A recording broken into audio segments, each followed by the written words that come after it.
आदाब, अस्सलाम वालेकुम, गुड इवनिंग। मुझे बेहद खुशी है कि आप तमाम लोग आज इस प्रोग्राम में शामिल हैं। And that makes me to feel pride about something which is very important to everyone today, and this is one of the important area which has brought lot of attention not only in the country but across the country. So I would be interested to put few thoughts and ideas that the issue of hijab, which has come very recently and began in certain parts of the Karnataka, in our country, that is very significant to everyone at the moment, and that we need to take care of.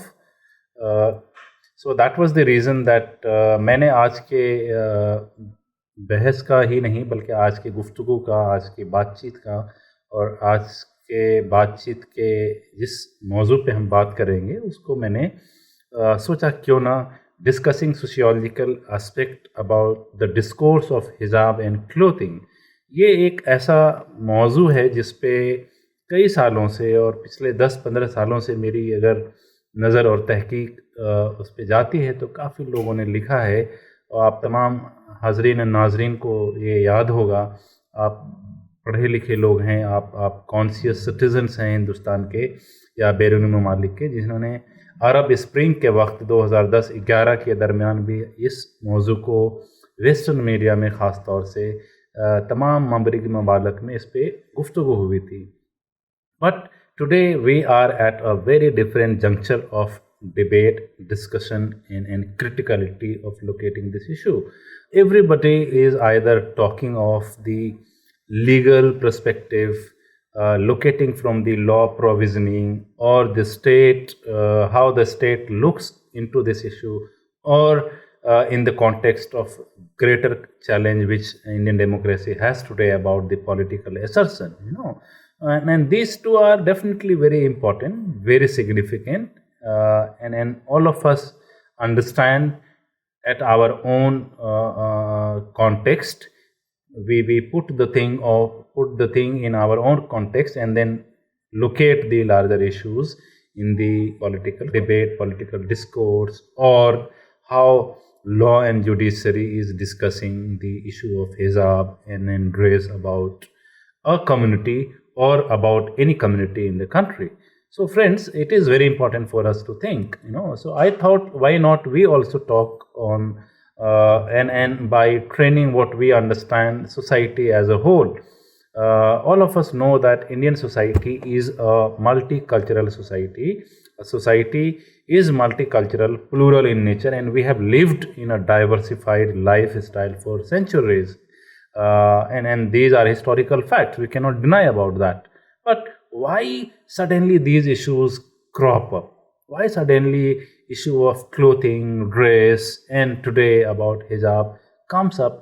Has many things to discuss.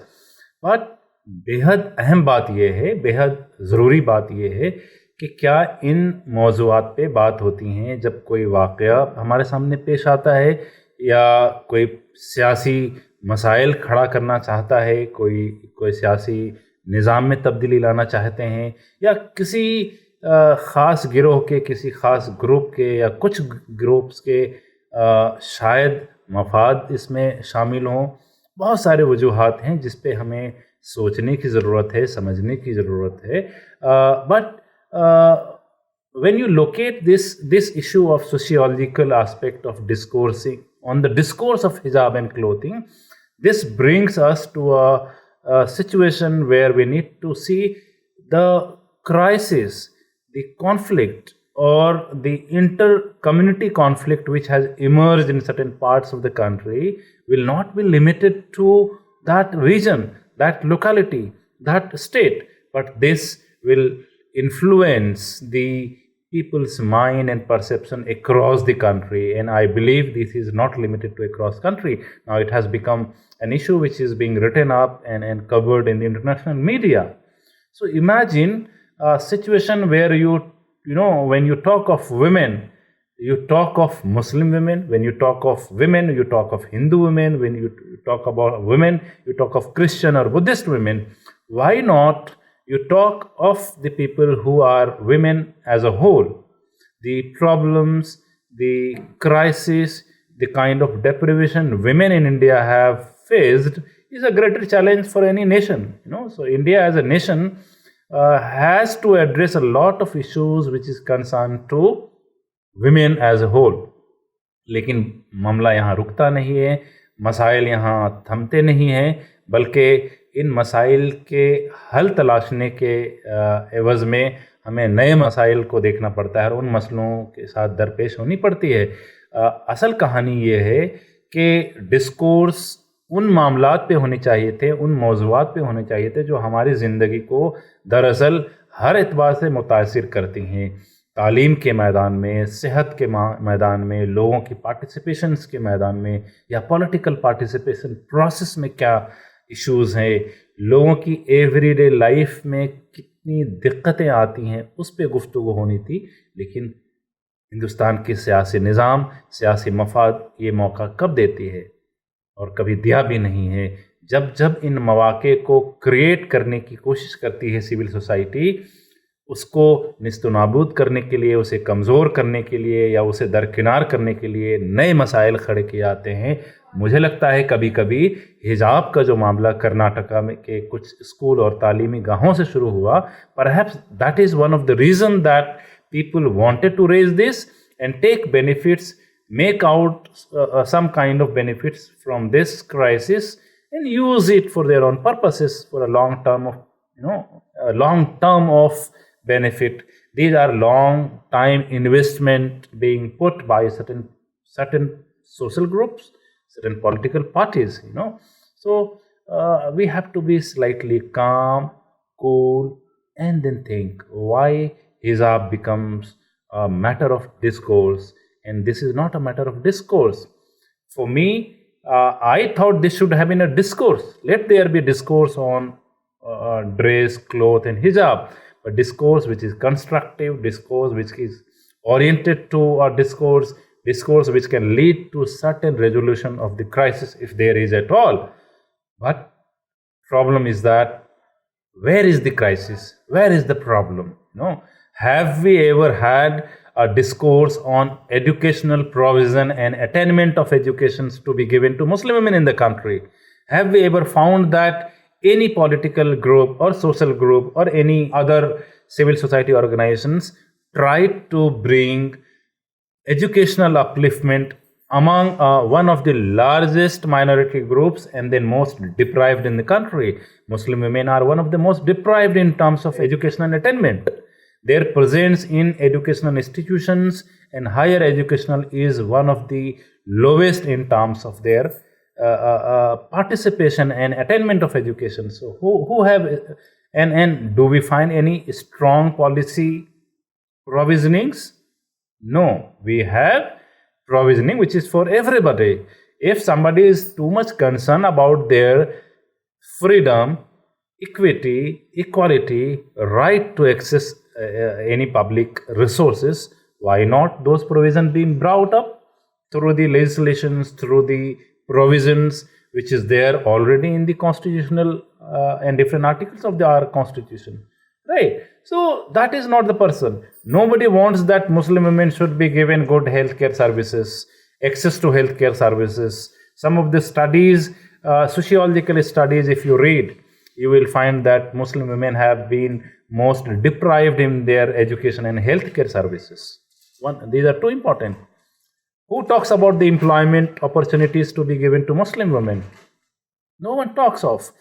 These are the talks and concern of individual families. Friends, ये उनकी अपनी इनफरादी मामलात हैं और वो लोग हर तमाम हिंदुस्तानी अपनी ज़ाती शोर और ज़ाती हैसियत के एतबार से अपने बच्चों को तालीम देते हैं। शायद आज एक ये भी वजह हो सकती है और ये वजह होगी कि शऊर और बेदारी हिंदुस्तानी मुसलमानों में आई है। ये एहसास हुआ है कि तालीम के मैदान में अपना परचम लहराने के बाद ही तरक्की के रास्ते पे वो गामज़न हो सकते हैं। शायद यही वजह है कि जब जब वो तालीम गाहों में बड़ी तादाद में जाना चाहते हैं, कई सारी कल्चरल बैरियर्स उनके सामने खड़े किए जाते हैं। हिजाब उसी तरह का एक बैरियर है जिसे क्रिएट किया गया है। जब हिजाब को कैरी करने वाले, जब हिजाब को पहनने वाले, जब हिजाब को अपने ज़िंदगी का हिस्सा मानने वाले लोग उसे एक बोझ नहीं मानते, उससे गुरेज नहीं करते हैं, उससे तकलीफ़ नहीं है, उसे रुकावट नहीं देखते हैं अपनी तरक्की के रास्ते में, तो क्यों तालीमी इदारों को एक मसला दिखता है इसमें? हिंदुस्तान की संविधान, हिंदुस्तान का आइन भी उसे ये प्रैक्टिस करने को देता है, और ये मज़हब के नाम पर नहीं है, बल्कि हर एक शहरी को ये आज़ादी होनी चाहिए वो किस तरह के रहन सहन को जीता है, किस तरह के कपड़ों को पहनता है, किस तरह के ज़िंदगी को गुजारता है। जब तक कि हमारी ज़िंदगी किसी एक की ज़िंदगी दूसरे की ज़िंदगी में दखल अंदाजी नहीं डालती हो, दूसरे की ज़िंदगी में परेशानी और दिक्कत न लाती हो, everybody is free to live their life. Everybody is free to live and practice their way of living style. And race is one of the essential component of living, and living your life. So hijab becomes, and it has been in the last 20 years, we find hijab and veil has become a symbol of discussion and discourse in a different point of time and period. And every time this is discussed, this does not bring benefits and some kind of positive outcome to the community who are being targeted. So it has to be taken very seriously. At times, emotions are being used, manipulated, exploited, and used, and then that influence our social harmony, that influence our social intercourse with the other community, that influence the centuries living togetherness with the other community in the society, and that is very important for us. Friends, that is the reason I find that emotions are directly, you know about it. Okay, emotions are always linked to people's faith and practice. So, is it that even all of us, even the Muslims of the country today, are immediately getting trapped into it, or some of the members or some of the groups, social groups among Muslims get trapped? They are some important questions we have to see. Why these problems come? Let me tell you, what I find that sociologically very relevant to debate into this and discuss on this, because Muslim women are often seen through cultural and religious frameworks, and oftentimes they are portrayed and essentialized as figure of oppression, victimhood, and despair. These narrow representation of Muslim women are very important because they do not offer possibility of certain kind of empowerment through social, political or cultural agencies. Friends, जब तक किसी तरह की सियासी एतबार से, समाजी एतबार से, मजहबी एतबार से या माशियाती एतबार से कोई नज़रिया, कोई तरीक़ा हमारे सामने नहीं आता है, हम कैसे बहस कर सकते हैं? बहस सिर्फ इसलिए हो रही है कि हम किसी एक दूसरे की मुखालफत करें, और अल्टीमेटली लॉन्ग टर्म कॉन्सिक्वेंसेस जो हैं इसके हमारे समाज पर होते हैं, जिस पे समाज के तमाम मेंबरान्स को, सिविल सोसाइटी को गौर फिक्र करनी चाहिए.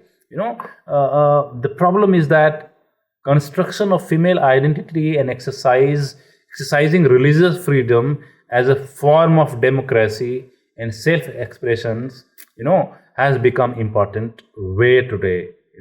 A lot has been written on in this area, that through dress, through a certain sense of dressing, through a certain sense of dress and clothing, you may also assert your identity. What is the problem?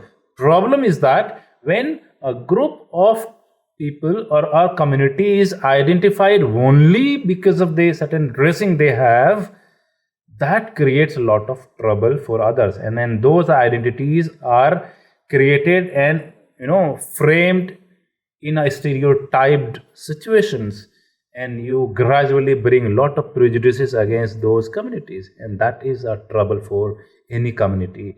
Many scholars have noted that there has been there has been construction and increased number of incidents in terms of hate, fear, or also misunderstanding. You have increasing intensity of prejudices against Muslim women. Though there are political leaders in the country, political or society leaders in the country who says that, why do we link these? Somebody says that they want to free Muslim women. Someone says that we are already free. Who said that we are not free? So these debates have to be there in the political arena because they want to take benefit out of this. But why not these debates be part of our civil society organizations, civil society bodies, where we can interact at the very grassroots level and understand why people make so much of nuisance and hangama about a dress somebody is having. So two important point, दो बहुत अहम और बहुत अहम नज़रिया है, दो बहुत अहम बातें आती हैं कि बुर्का या हिजाब का इस्तेमाल मुस्लिम ख़वातीन जब करती रही हैं, कोई नई बात नहीं है। सालों दर साल इस ड्रेस को अपनी ज़िंदगी का हिस्सा उन्होंने बनाया है। कई ऐसी ख़वातीन हैं जो इस ड्रेस को नहीं पहनती हैं, तो उन ख़वातीन के लिए क्यों बातचीत नहीं होती? उन ख़वातीन के बारे में ये गुफ्तगू नहीं होती कि वो एम्पावर्ड हो गए हैं और या वो डिसएम्पावर्ड हो गए हैं। असल मौज़ूआत से समाज के लोगों को दूर करने के लिए ये मौजू बहुत सनसनीखेज है, बहुत अहम है, और ये कल्चरल वैल्यूज़ के नाम पर, एम्पावरमेंट के नाम पर, या freedom and freedom of life, freedom of expressions के नाम पर अगर आप एक तरफ ये कहते हैं कि हिजाब उनकी फ्रीडम को रोकती है, तो पहले ज़रूरत इस बात की है कोई एक बड़ी सी स्टडी हमें करनी चाहिए। एक large number of sample based sociological study होनी चाहिए जिसमें ये इन तमाम सवालों को, इन तमाम बातों को उन सवालों में पिरोना चाहिए। एक साइंटिफिक स्टडी होनी चाहिए और समझना चाहिए क्या मुस्लिम ख़वातीन को ये महसूस होता है, क्या वो एहसास करती हैं कि हिजाब और वेल के वजह से उनकी ज़िंदगी बहुत तबाहकुन है, उनकी ज़िंदगी पर्दों के पीछे है, उनकी ज़िंदगी चार दीवारी के अंदर है और वो अपने बुनियादी हुकूक को हासिल नहीं कर पा रही हैं। ज़रूरत है हमें, we need scientific data, when we frame any kind of policy to bring positive change in the society, we do some study, and the respective state government and government of India do some sense of study that helps them to formulate some provisions. Why not in this issue also? But in every endeavor, there is a need of creating sensations about a community. But why I am concerned about it? Because the concern is not empowerment, concern is not to give equal educations, basic healthcare facilities, providing maximum political participations, giving basic amenities to their localities and their houses. No, these are not the concern. But these should have been the basic concern. It is not there. दूसरा नज़रिया ये है, कुछ हजरात दुनिया में ये समझते हैं, और वो माहिरीन भी होते होंगे या आम इंसान भी है, ये समझता है कि मुसलमान ख़वातीन का जो सबऑर्डिनेशन है, उनकी जो सपरेशंस है, वो दरअसल इस्लामिक फंडामेंटलिज्म नाम देकर कहते हैं, कोट एंड कोट, और इसके वजह अगर उन्हें फ्रीडम एंड डेमोक्रेसी में फ्रीडम और आज़ादी नहीं मिलती है। लेकिन आज़ादी जो कॉन्सेप्ट है, आज़ादी का जो तस्वुर है, बहुत कॉन्टेक्चुअल है। हर इंसान की आज़ादी मुख्तलिफ होती है, हर इंसान की आज़ादी का तस्वुर दूसरे से मुख्तलिफ होता है। ये तो रही समाजी एतबार से, लेकिन सियासी और जमहूरी एतबार से आज़ादी के मायने कुछ और हैं, और उस आज़ादी के मायने को समझने के लिए या तो हम उन कॉन्स्टिट्यूशनल वैल्यूज़ को हमारी ज़िंदगी में, हम उन तमाम मुस्लिम ख़वातीन की ज़िंदगी में पहुँचाएँ। कॉन्स्टिट्यूशन तो सिर्फ ड्रेस की बात नहीं करता, कॉन्स्टिट्यूशन तो उनके ड्रेस की बुनियाद पे स्कूल नहीं जाने के लिए रोकता नहीं है, या किसी भी कम्युनिटी को। आज मुसलमानों की बात हो रही है क्योंकि मुस्लिम अटायर पे, मुस्लिम ड्रेस पे, मुस्लिम लैंग्वेज पे, मुसलमानों की आइडेंटिटी पे ज़्यादा डिविडेंड मिलती है किसी पॉलिटिकल पार्टीज़ को या कई पॉलिटिकल पार्टीज़ को, ज़्यादा मफाद इससे सर्व होते हैं। लेकिन क्या ये हिंदुस्तान में हिजाब लफ्ज़ हो सकता है मुसलमानों के साथ जुड़ा है? क्या दूसरी ख़वातीन पर्दगी नहीं करते हैं? Don't we see that in certain parts of the country, even the non-Muslim Hindu women and other religious group women wear some sense of parda? They do parda. They do maintain social distance within the family, with the other male members of the family. So these cultural patterns of practices are not being discussed publicly about the other community except Muslim women in the country. And that is the reason that villainization and portrayal of the Muslim women becomes very prejudiced, very stereotyped, and that is the reason Muslim, in certain sense, some youth women of the country gets excited, they emotionally very touched, they get heartbroken that this is my right, these are my constitutional values, and when they feel that our constitutional rights are being taken away, they want to assert.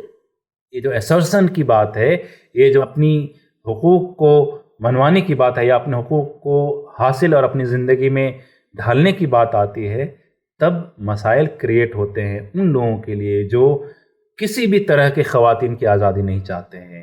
اور یہ وہ طبقہ ہے، یہ وہ ideology ہے، یا وہ پیٹریارکل مائنڈ سیٹ ہے، یا وہ آئیڈیالوجیکل سیٹ آف گروپس ہیں جو کسی بھی طرح کے خواتین کو پبلک اسفیئر میں دیکھنا نہیں چاہتی ہے.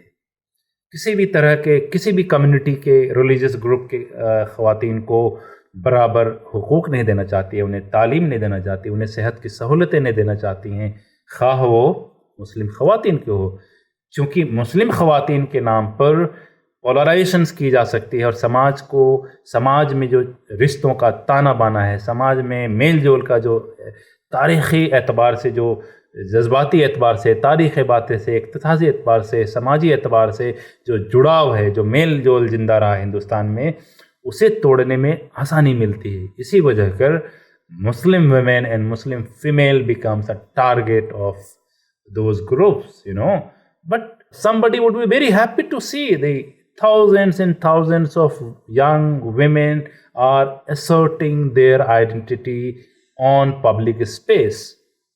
پورے ہندوستان میں لڑکیاں راہوں میں، راستوں میں، چوراہوں میں، شہروں میں ڈیموکریٹک انداز میں اپنی آزادی کو حاصل کرنے کے لیے آواز اٹھا رہی ہیں. ہو سکتا ہے وہ صحیح ہو، سنویدھان نے انہیں آزادی دی ہے کہ اپنے حقوق کے لیے پیسفل پروٹیسٹ کریں، لیکن کیا اس کی بھی ضرورت ہے؟ ہمیں اس پہ بھی غور و فکر کرنی چاہیے، اس پہ بھی سوچنا چاہیے، کیونکہ معاملہ یہاں رکتا نہیں ہے. معاملہ دراصل کئی طرح کے مسائل کریٹ کرنے کی طرف ہمیں سوچنا چاہیے جو یہ سچویشن کریٹ کرتی ہیں. وہ طبقہ ہندوستان کا جو آلریڈی غربت سے، بنیادی سہولتوں سے، تعلیم سے، سیاسی حصے داری سے آلریڈی محروم ہے. بڑی تعداد میں ان کی آبادی غربت میں زندگی گزارتی ہے. ہندوستان کے مسلمان شہروں میں رہتے ہیں، بڑی آبادی میں. شہروں میں کے رہنے کے بعد بھی ان کی زندگی بہت بدتر ہے، تعلیمی اعتبار سے بہت کمتر ہے. ان کے علاقوں میں، جن علاقوں میں رہتے ہیں، وہاں پہ بنیادی سہولتیں فراہم نہیں ہیں. اس کے باوجود وہ اپنے رائٹس کو اسرٹ کر رہے ہیں. یہ صحیح ہو سکتا ہے، لیکن ضرورت اس بات کی ہے کہ ہم سماجی تانے بانے کو بھی سنبھالیں، ان رشتوں کا بھی خیال رکھیں. اور بڑی تعداد ہندوستانی مسلمانوں کی ہے جو انہی جمہوری اور ملی جلی تہذیب کو اپنی زندگی کا حصہ مانتے ہیں اور مانتے رہے ہیں صدیوں سے. اور یہی وجہ ہے کہ بہت پیسفل سے اتنے ڈسٹربنس کے بعد بھی ہندوستانی سماج ان مسائل کو ایک چھوٹا سا مسئلہ سمجھتا ہے اور اسے سارٹ آؤٹ کرنے کی کوشش کر سکتا ہے. ہو سکتا ہے ہندوستان کی جوڈیشیری اور ہندوستان کی کورٹس اس معاملات میں کچھ نظریے پیش کریں اور کچھ ان کے ججمنٹس بھی دیں جس سے لوگوں کو راحت بھی ملے، لیکن کسی کو نہ کسی کو تکلیف بھی ہوگی. وہ تو ایک الگ معاملہ ہے. لیکن قوانین اور سیاست کے علاوہ سماجی اور ثقافتی اعتبار سے ہمیں ضرورت اس بات کی ہے کہ ہم دوسرے پہلوؤں پر بھی اپنا نظریہ رکھیں، اپنی آنکھوں کو کھولیں، اپنے جذباتوں پر، اپنے نفس پر، اپنی جوش و خروش ہونے والے مزاج پر کنٹرول رکھیں، ضبط رکھیں، اور یہ سوچیں کہ مسلم خواتینوں کو کیا چاہیے، ہندوستان کی ہماری بیٹیوں کو کیا چاہیے، اور ان بیٹیوں میں ہندوستان کی مسلمان گھرانوں کی لڑکیوں کو کیا چاہیے. کیا انہیں اعلیٰ تعلیم چاہیے، بنیادی سہولتیں چاہیے صحت کی، اسکول کالجز چاہیے، یا صرف ڈریس چاہیے؟ ڈریس ایک امپورٹنٹ انسٹرومنٹ ہے، ایک ٹول ہے، ایک اسرشن کا سمبول ہے. اور کئی سارے اسٹڈیز ہیں ساتھیوں، اگر آپ پڑھیں گے کئی چھوٹے چھوٹے آپ کو مضامین، مقالے، ریسرچ پیپر ملیں گے جنہوں نے یہ دکھایا ہے کہ آج کے دور میں ان خاندان کے لوگ، اور بڑی تعداد میں خاندان کے لوگ وہ کسی بھی کمیونٹی کو اپنی لڑکیوں کی سیفٹی کے لیے گھبراتے ہیں، پریشان ہوتے ہیں. وہ چاہتے ہیں کہ اپنی لڑکیوں کو اپنے گھر سے کسی بھی علاقے میں دوسری جگہ میں نہ بھیجیں، کیونکہ ان کی زندگی پہ خطرات دکھائی دیتے ہیں، ان کی سیفٹی اینڈ سیکورٹی کے بارے میں concern. Every parent of the country are live in this everyday experiences and feeling of being threatened about the kind of problem they have today. So the same situation remains with Muslim families. There is nothing very new. لیکن اصل معاملہ یہ ہے کہ ان situation میں رہنے کے بعد بھی وہ بڑی آبادی کی خاندانی مزاج بنا ہے. lot of people in large number of in terms of percentage, Muslim families are trying to sacrifice out of their very very minimum earning. بہت چھوٹی سی ارننگ اور آمدنی سے پیسے نکال کر، کچھ خرچ نکال کر اپنے بچوں کو، خاص طور سے اپنی لڑکیوں کو تعلیم دینا چاہتے ہیں. یہی وجہ ہے کہ ہندوستان میں مسلمانوں کی حالات تو خراب ہوتی رہی ہیں، ساتھ ساتھ مسلم خواتینوں کی ترقی کے بعد، ان کے بہتری کے بعد، ان کی شمولیت کی بات ہوتی ہے تو کئی سارے ایسے گروہ ہیں، گروپس ہیں جنہیں یہ پسند نہیں آتا، چونکہ وہ عموماً خواتین کی ترقی کو پسند نہیں کرتے ہیں. اس لیے ضرورت اس بات کی ہے کہ ہم ان پیچیدگیوں کو سمجھیں، ان کمپلیکسٹیز کو سمجھیں اور بہت سنجیدگی سے ان مسائل پہ گفتگو کریں، سماجی اعتبار سے، سماجیاتی اعتبار سے اور ثقافتی اعتبار سے بھی ان موضوعوں پر ڈسکشن ہونی چاہیے، ان ڈسکورس کے اوپر ڈسکشن ہونی چاہیے، ان مدعوں پہ بحث ہونی چاہیے جس کی اہمیت آج ہی نہیں بلکہ آنے والے سالوں تک رہے گی. اور یہی ہندوستان کی خواتینوں کی ترقی میں، ان کی بہتری میں ایک ہموار راستہ پیدا کر سکتی ہے. I think that will be, and these are some of the important, very very important, significant ideas, questions that we all have to think upon, rethink upon and find out ways to handle, rather than putting ourselves into the useless and less fruitful ways of struggling and fighting. Many of you may not be agreeing upon the ideas which I shared, but I think we need to discourse on the discourse which is there in the public domain, and that will make things much more easier and systematic, along with the rationally caring everything for our betterment and the betterment of the India as a nation. So thank you so much to all of you for watching, listening. I wish that you respond. If you have queries, some questions, you please write down. I'll be happy to respond them. Thank you so much. Wish you all the best and please take care.